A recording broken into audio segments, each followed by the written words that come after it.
Hey guys, I'm with Sarah Reilly, who is a very impressive life coach. Hey Sarah, how's it going? It's going great. Thanks so much for having me, Matt. No problem. Um, so last time we chatted, you were telling me a lot about, you're at the point where you have a pretty successful business. I think you mentioned you sold part of your business. Um, Yeah, basically the business has been mostly sold out over the past couple of years. So what happened is I didn't sell it. I just handed it over to a management company. It got to the okay. point where I'd been operating with about 3 staff for the last year, and it's just more than we can handle. It's been so fully booked. I got to the point where I was coaching 6 days a week, which obviously if you're an entrepreneur, you're missing the point, right? That's too many hours. There's something needs to change structurally. Yeah. Right, right.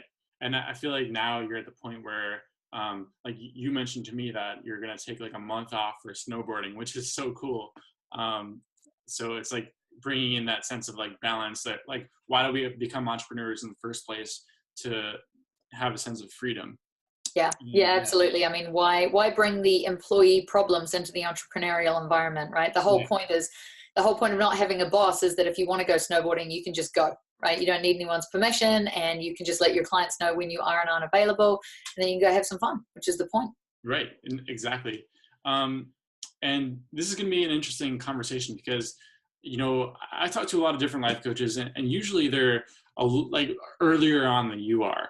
Usually they're not at the point where they have too many clients that they can handle, and they're not at the point where they're ready to like jump into group coaching and online courses as you are. Hmm.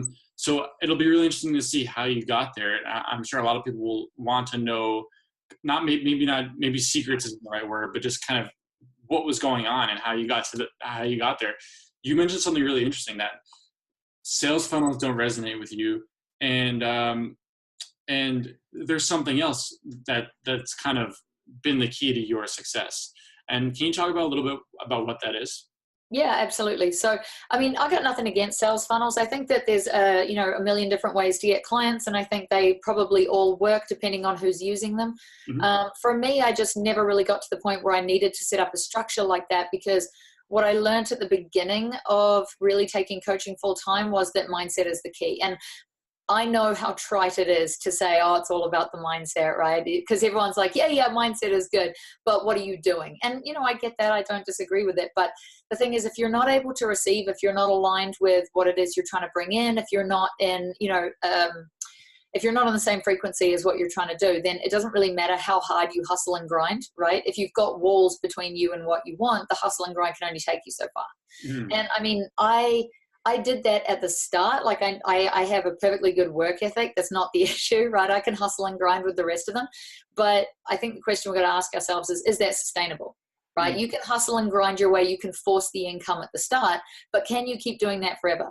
And worse, if you train your nervous system to operate within the model of reality that it takes 70 or 80 hours work a week to generate 6 figures, then the minute you introduce the idea of becoming a millionaire, your whole system is just going to go, well, shit, how many hours a week is that going to take, right? And then you start in with the survival patterns, and then it's all procrastination and overwhelm, and it's all downhill from there. So yeah, I don't disagree with any methods. All I would say is when your mindset and your focus and your models of reality and everything that you operate within, if all of that's on point, what you'll find is that your reliance on strategy and structure and process is less, right? So yeah, I think when we first met, you were like, so what's your jam? And I was like, my jam is really horrible to explain, because it's like I do it all with my mind. And it's like it doesn't sound so much impressive as it does sound, kind of vague and like I'm lying basically, right? But what I really got into around sales and business was mindset, because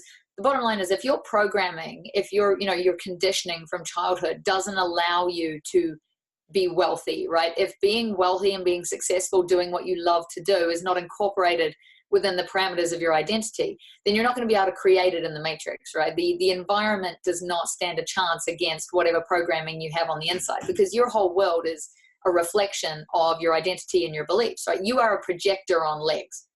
right? You're literally a projector on legs, and everything you're seeing is just shining out of it. Like if you go into a cinema and you don't like what's being shown, you don't go up to the big piece of fabric in the front and like try to roller over it. You're like, no, you go up the back where they've got the projector and you change the reel. And it's the same sort of thing, right? If you're trying to make changes in the matrix, but you haven't adjusted this whole situation, then yeah, you can have as many sales funnels and strategies and Instagram posts as you like, but it's not gonna, like, all of this will override it. Right. You know what I mean? No, that's very profound. And I think that a lot of like coaches are taught this hustle mindset. And, it's just about posting on Instagram 10 times a day and like doing Facebook lives for 5 times a day. But just something's missing. And that thing that's missing is just a simple, as you're saying, it might just be a simple mindset shift in terms of how we're thinking about things and what we want and what we're really attracting based on the thoughts that are in our mind. And what I want to know is like, what is it that's going on in your mind? So how are you programming your reality to set yourself up for like attracting people to you and attracting the right people and attracting what you want? Yeah, that's a really good question. So, well, the first aspect of my deep work was to figure out why I didn't think being a coach was realistic to start with. Because prior to being a coach, I had a regular 9-to-5. I had a 10-year corporate career in risk management, starting out in frontline occupational safety, working my way all the way up to the boardroom. Mm-hmm. And, I mean, that's all right. Like, it pays the bills, right? But I don't recommend it. So when I first got started, I had all the same stories most people have. Like, people don't want to pay that much. You've never run a business before. It's not realistic to just wander around the world having fun and think people will PayPal you money. Turns out that's really realistic, but it didn't sound realistic back in that old model of reality, right? So what I had to do first was the deep work, which is like, if your brain, if your ego, if your fear voice is going off with this crap, right? If it's going off with you can't do that, the market's already saturated, you're not good enough, you need another certificate. None of that is like true, but it will tell your coach, whoever is doing your deep work with you, that your nervous system's been triggered. So if your nervous system's been triggered, what that means is what you're trying to create in the matrix is contravening your existing models of reality. Basically, you're breaking your own rules. Mm-hmm. So step one for me was to get in there and be like, well, what does my system think is how the world works? What did I learn as a child about money, about business, about what's possible for me, and about what's safe? And incidentally, what my little system learned growing up with my particular childhood, which I won't go into right now, is that when you try to help people, they don't get better, they hurt themselves, and then they blame you. So the whole reason I wasn't being a coach, the whole reason I had a corporate job to start with, was not because I didn't want to be a coach. I've been studying strategic intervention for like 14 years by the time I quit my corporate job, right? Mm-hmm. I knew all the stuff backwards. By the time I finally signed up for the certificate, I smashed it out in a few weeks because I already knew all the answers, right? I'd been ready for literally years. But as long as my system was working off of the programming that it's not safe to do this, then all that was happening was every time I tried to, my nervous system perceived threat and it set off the tape recorder. And then the tape recorder is going, oh, you can't because. And it just, it tells you whatever you believe. Right? If the voice in your head said to you, hey, Matt, if you want to live your dreams, tigers are going to eat you, right? You'd be like, okay, that's probably not going to happen in my apartment building. And you just carry on living your dreams, right? Because that's totally unrealistic. But the ego has access to all of your fears and your experiences and your memories from childhood, right? So it knows what crap you'll believe. If you've got issues with visibility, then it will tell you crap that scares you, like you'll have to do public speaking, or, if you say what you really think, people will ostracize you, or if it knows that you've got very sort of overbearing parents, it's like, oh, your parents will be horrified if you quit your job, right? It only says shit that will work.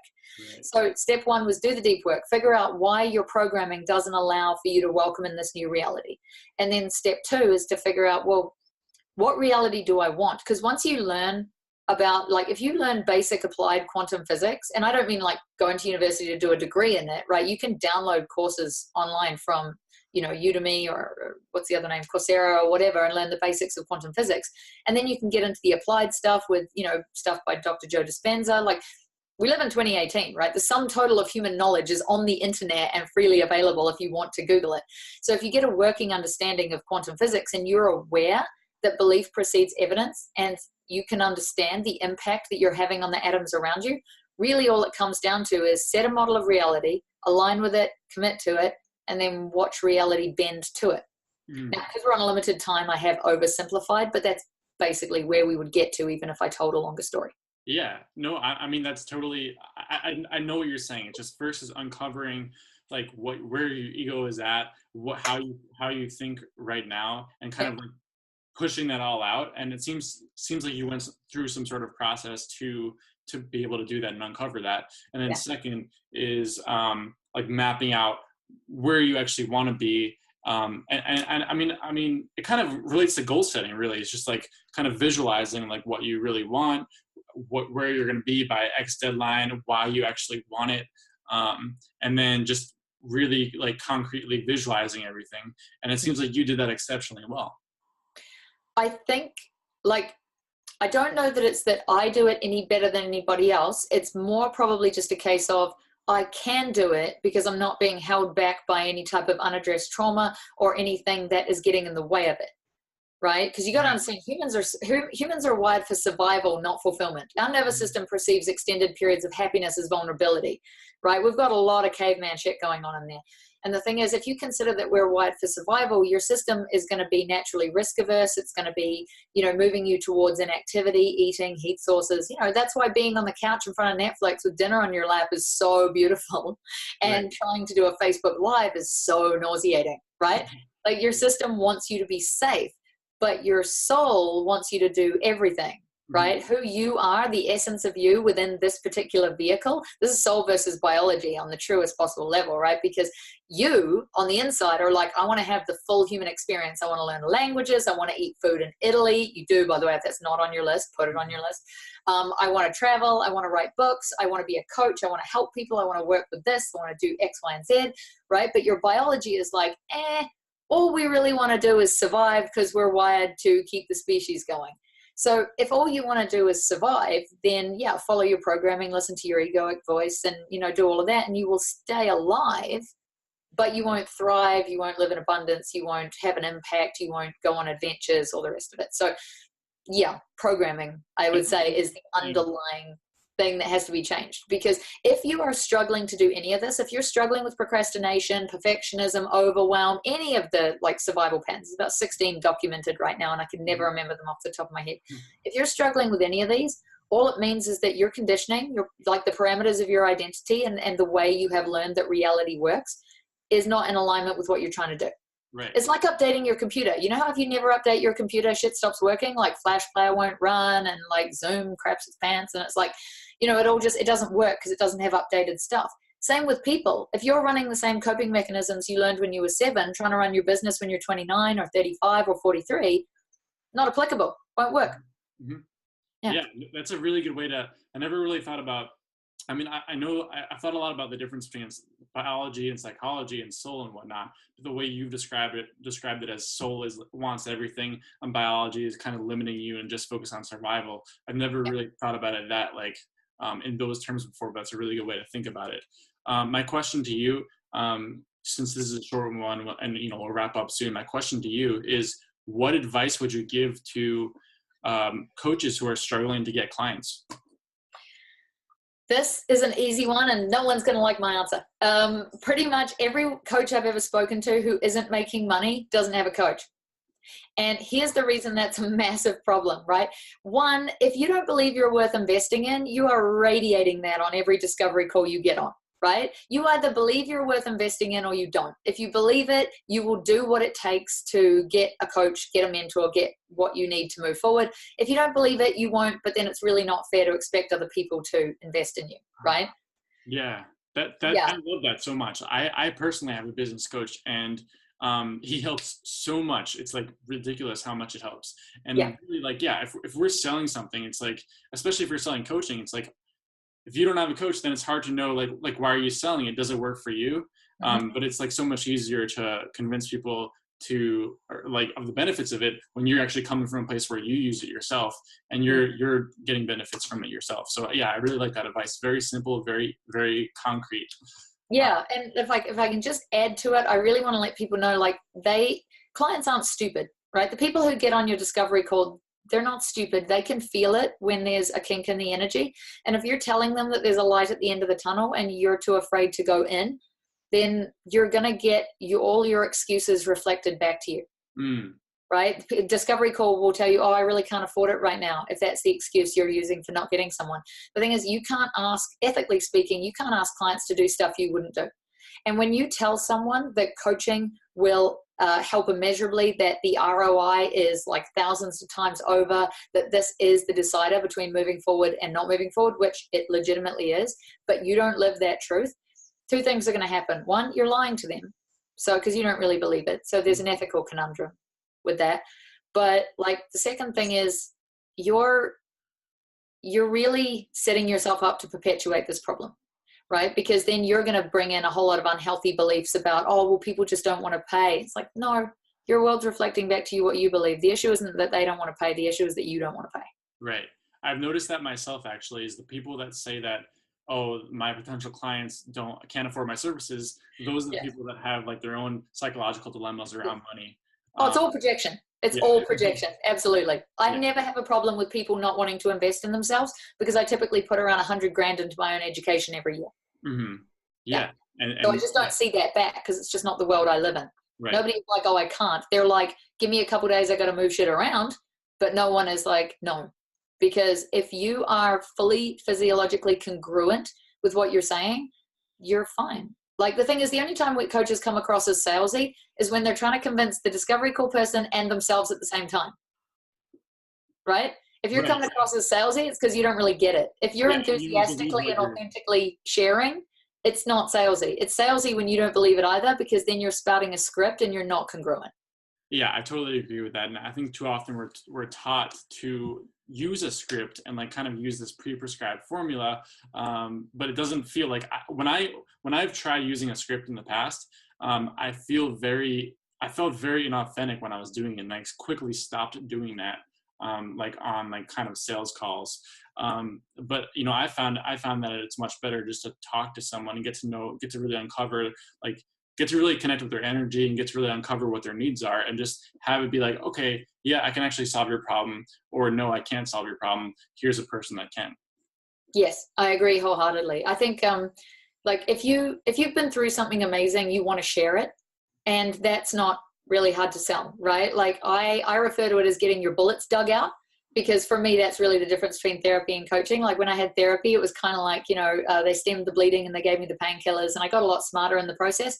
But coaching has always been more like, well, they'll give me something to bite down on, but then they're going to dig my bullets out with a spoon and no anesthetic, right? Yes. It's a very confronting process. So when I got my bullets dug out, it changed everything, right? Mm-hmm. First, I didn't even believe I could take this location independent and full time, that it was a viable business option.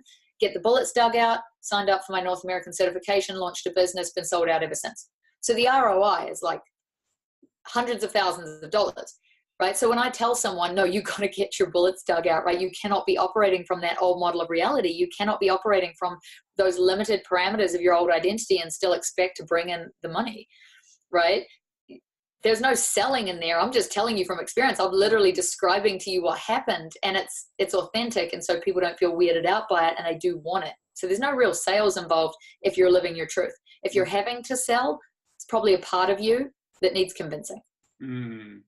Or just something about your service or isn't not in alignment.